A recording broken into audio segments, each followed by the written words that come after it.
தூக்கம் வரலன்னு சில சமயம் யோசிக்கிறோம். என்னென்னமோ முயற்சி பண்ணி பார்க்குறோம், தூக்கம் வர மாட்டேங்குது.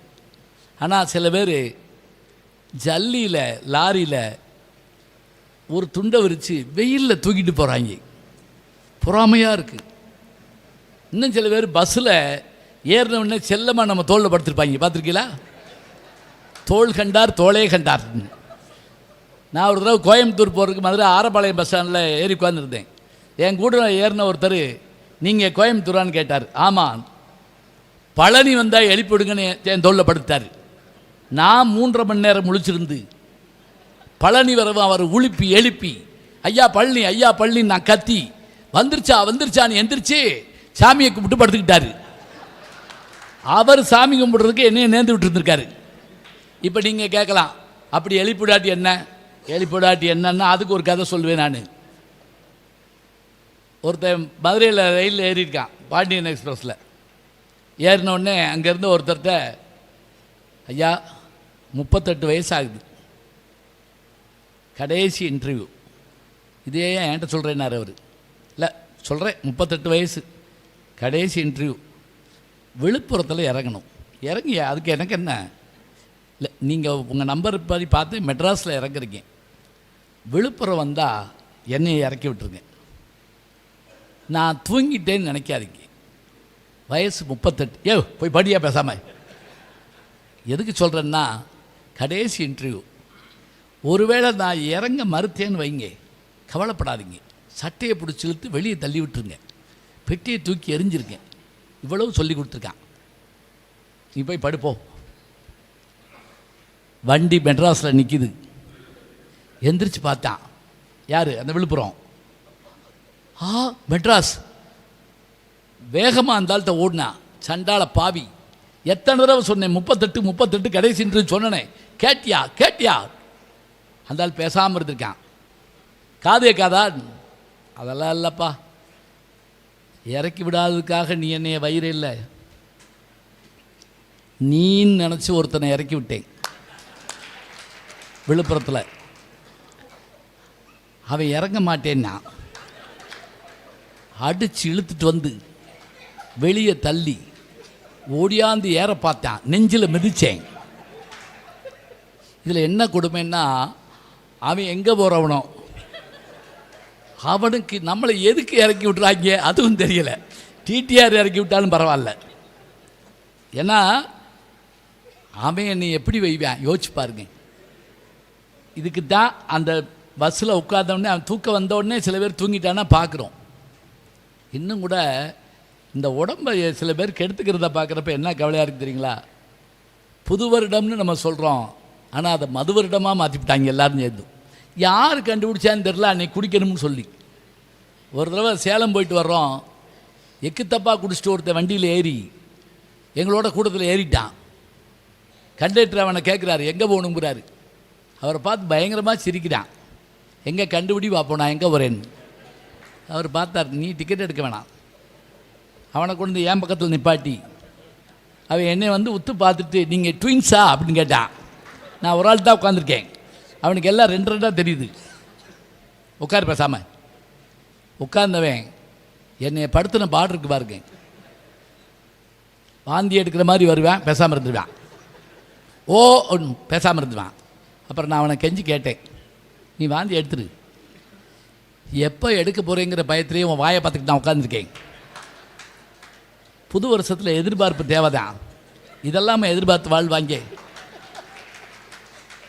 அப்புறம் அவன் தான் சில பேர் ரொம்ப பணிவாக இருப்பாங்க, பார்த்துருக்கீங்களா? மெதுவாக என்கிட்ட கேட்டான், காந்தியை சுட்டுட்டாங்களாமே அப்படின்னா. நான் என்ன செய்கிறது? சில பேருக்கு எதுவுமே லேட்டாக தான் தெரியும். ஒருத்தர் கடப்பாறை எடுத்துட்டு ரோட்டு வழியாக ஓடிருக்கான். என்னன்னு கேட்டிருக்காங்க. ஏசுநாதரை கொண்டவனை நான் விட மாட்டேன் அப்படின்ட்டுருக்கான். இல்லை, அவர் செத்து 2000 வருஷம் ஆச்சுறான்னு. நான் நேத்தான் பைபிளில் படித்தேன் அப்படின்ட்டுருக்கான்.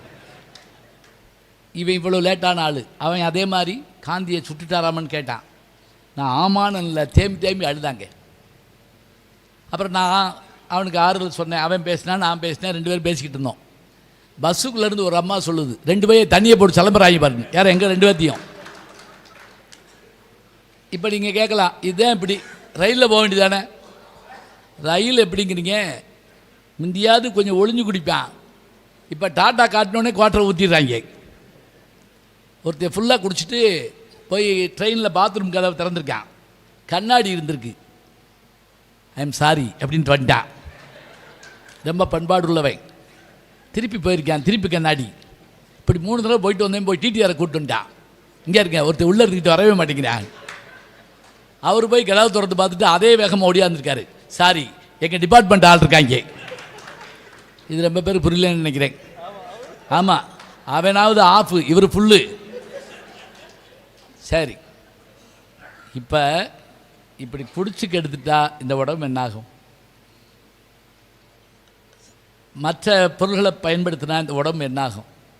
கிடைக்க முடியாது இந்த உடம்பு. அதுவும் பார்வை.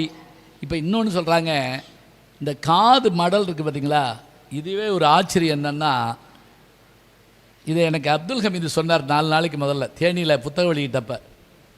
அதாவது வெளியில் இருக்கக்கூடிய ஓசைகளை வேண்டிய அளவு சரி பண்ணி கொடுக்கறது இந்த காது தானா. இது உள்ளுக்குள்ளே ஒரு திரவம் இருந்து அதை பேலன்ஸ் பண்ணுறதுன்னு நமக்கு தெரியும். இதில் ஹெட்ஃபோன் போட்டுக்கிட்டோ காதுக்குள்ளே இந்த இதை வச்சுக்கிட்டோ ஒலியை கேட்கக்கூடாதான். அப்புறம் இந்த காதினுடைய பயன் இல்லாமல் போயிடுமா. எவ்வளோ அருமையான உறுப்புகள்ங்க அது. நான் சொன்னேன்ல, இந்த விரலை மடக்க முடியுமா? சில பேர் சாப்பாடு எடுத்து வாங்கிட்டு கொண்டு போக முடியாமல் கஷ்டப்படுறத பார்க்குறோம் இல்லையா, எவ்வளோ கஷ்டம். அப்போ இந்த உடம்பை கொடுத்த, உடம்பை வளர்த்தேன் உயிர் வளர்த்தேனே திருமூலர் சொல்கிறார். இன்னும் கூட எளிமையாக சொன்னாங்க, உள்ளம் பெருங்கோயில், தனியாக கோயிலுக்கு போக வேண்டாம், ஊனுடம்பு ஆலயம், வள்ளல் பிரானுக்கு வாய் கோபுர வாசல், தெள்ள தெளிந்தாருக்கு சீவன் சிவலிங்கம். நமக்கு இதுதான் உடம்பு தான் எல்லாம். இன்னும் கூட பார்த்திங்கன்னா சித்தர் பாட்டில் ஒரு பாட்டு நாத்திக பாட்டு மாதிரி இருக்கும். எப்படி, நீ ஏன் போய் அந்த பிள்ளையாருக்கோ சிவலிங்கத்துக்கோ பூ போடுற, தண்ணி ஊற்றுற, அபிஷேகம் பண்ணுற, நட்ட கல்லை தெய்வமென்று 4 புஷ்பம் சாத்தியே சுற்றி வந்து முணுமுணன்று சொல்லு மந்திரம் ஏறா. இது வரைக்கும் பார்த்தோம்னா இது என்ன நாத்திக பாட்டு மாதிரி இருக்குன்னு யோசிப்போம். கடைசி வரை என்ன தெரியுமா, நட்டகல்லும் பேசுமோ நாதன் உள்ளிருக்கையில். உனக்குள்ள உடம்புக்குள்ள கடவுள் இருக்கப்ப நீ அதை வணங்குடா. இந்த உடம்பை பேணுந்தா. இப்போ அவங்க என்ன அழகாக யோகாவில் வளர்ந்து காட்டினாங்க. இதுதான் உடம்பு கிடைச்ச ஒரு பெரிய வாய்ப்பு. இந்த உடம்பு சாதாரணமாக கிடைக்காது, கிடைச்சதை பயன்படுத்தணும். அது மட்டும் இல்லைங்க, இந்த உடம்பு இதை சில பேர் முயன்று தற்கொலை பண்ணுறப்ப எவ்வளோ கவலையாக இருக்குது தெரியுமா. அதுவும் அவன் தற்கொலை பண்ணுறவன சில பேர் காப்பாற்ற போய் கொண்டு விடுவாங்க, பார்த்துருக்கீங்களா? அவன் லேசாக தொங்கியிருப்பா, எப்பாடு போய் இழுத்துருவாங்க. அவர் 1/2 மணி நேரம் கழிச்சு தான் செத்துருப்பார்.